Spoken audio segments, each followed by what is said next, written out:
Afternoon, everyone. Please stand up. Stand up, guys.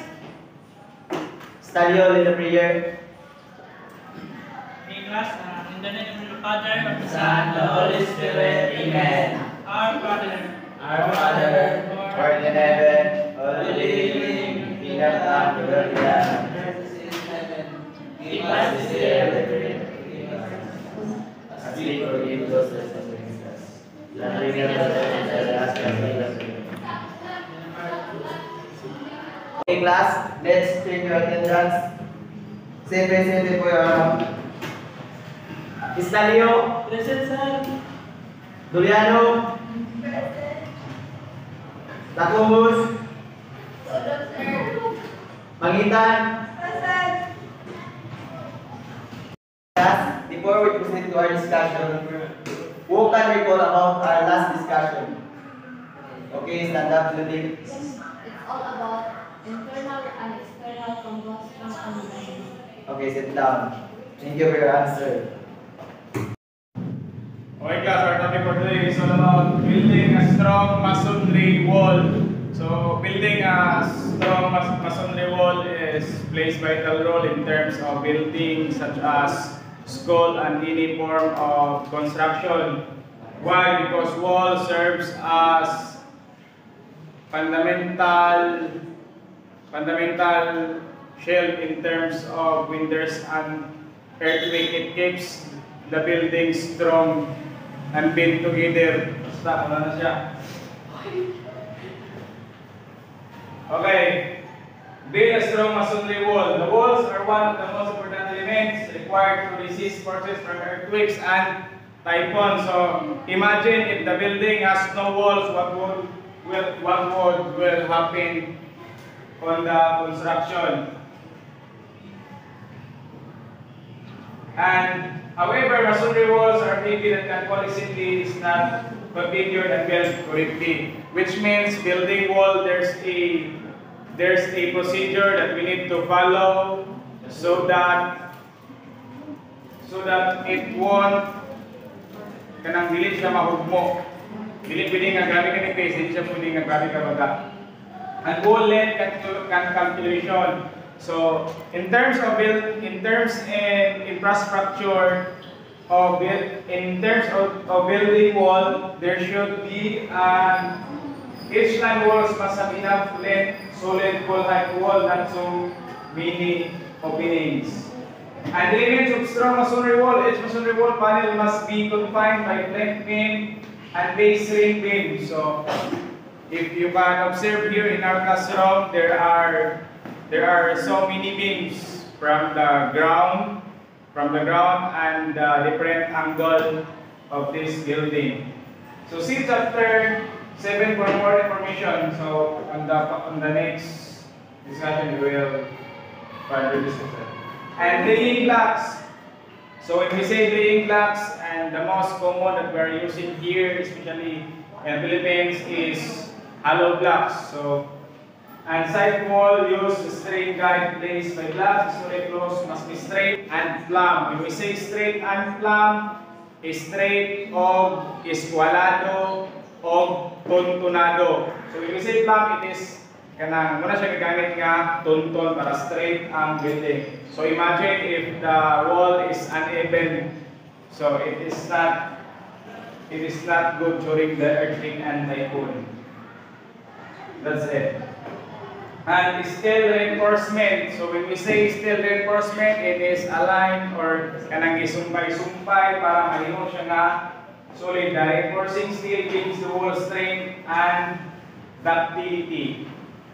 So imagine diapon kung himo tawag building nga walay steel. Diba same as a human being, if we don't have bones, we cannot stand. Obvious. So which means steel plays a fundamental role of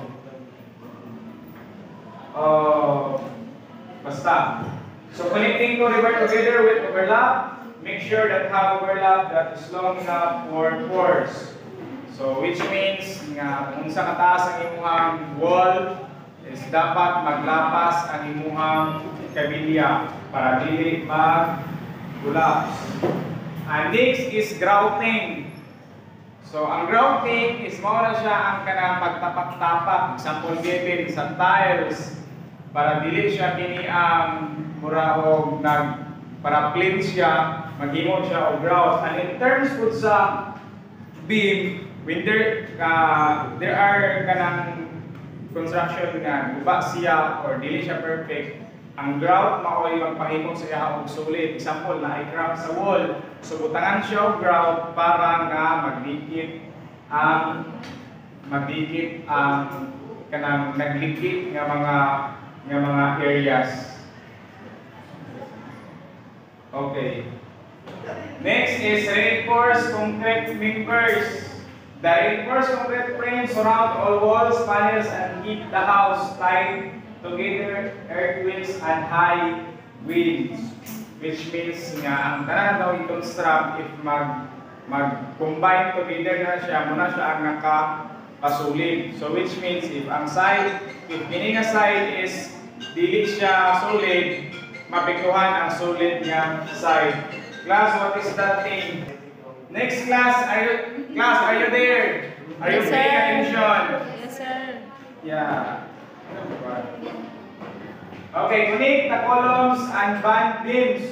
So good connection and anchoring of steel in the reinforced concrete is critical to prevent collapse, earthquake. Example given, when we are building a beam like this in our classroom, when we want to reinforce with steel, it should be prevent good condition of anchoring. We should kailangan nga matarong na to siya og sulfide. So in terms of construction, kung naganit putol nga areas is ginabutangan nila na og solid cement without any sand, so that it could anchor tightly. Okay, I don't know if that is an exact term. And a beam or column that is not well anchored at a joint will be useless once compression fail. So which means that kailangan nga ito ma-isolate kasi na siya o hindi siya basta-basta kay.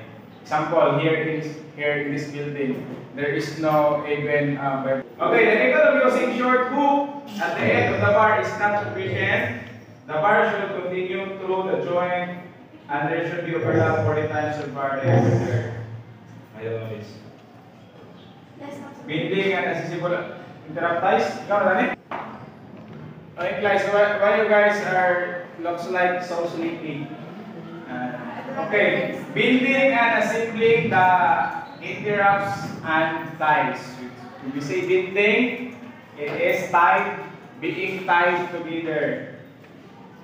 And use 16 bar for interrupts minimum. So 16 bars. And build the hooks at 135 degrees. 5 cm hook length, place in the interrupts at maximum of 10 cm. Rotate the stirrups so that the position of the hooks change. So muna siya sa mga kabilya na ginasumpay o ginatay sa kanang na sila gamitan sa construction nga para mag-ikot sa mga tire wire. So the ganito process. Next, pouring and curing good quality concrete. First, mixing sand, gravel, and cement. Thoroughly mix dry ingredients. Mixing sand and gravel together first, then adding the cement. Mix it in water. Mix in water gradually and use up to 90 minutes of mixing the water.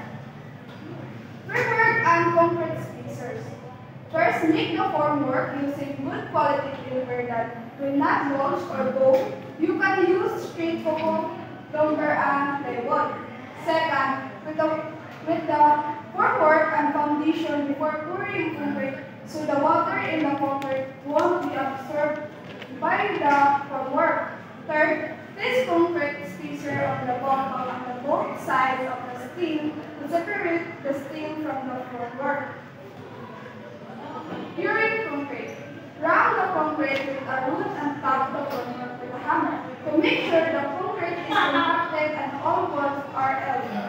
make the concrete compacted and ensure all voids and air, ramp the concrete with a rod and tap the formwork with a hammer.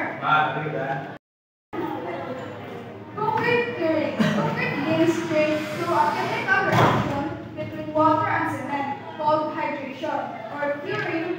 It is therefore important to keep the concrete moist for several days after it has been poured with the concrete 3 times a day for 7 days so that it can reach the strength needed. Okay, class, do you have any question regarding our lesson? None, So, ma'am. Okay, very good. Class, now let's have an activity. Please get 1/4 sheet of paper and answer this. 1-1, ma'am. 1-1. Okay, start now, class. Okay, done. Please None, ma'am. pass your paper.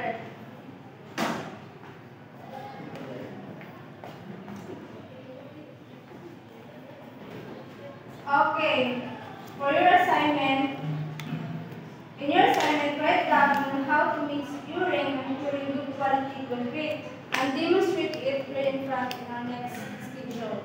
Do you understand, class? Yes, ma'am. Please lead the prayer, lead the closing prayer. Babia, lead the closing prayer. Stand and ask for In the Father, the Son, and the Holy Spirit, amen.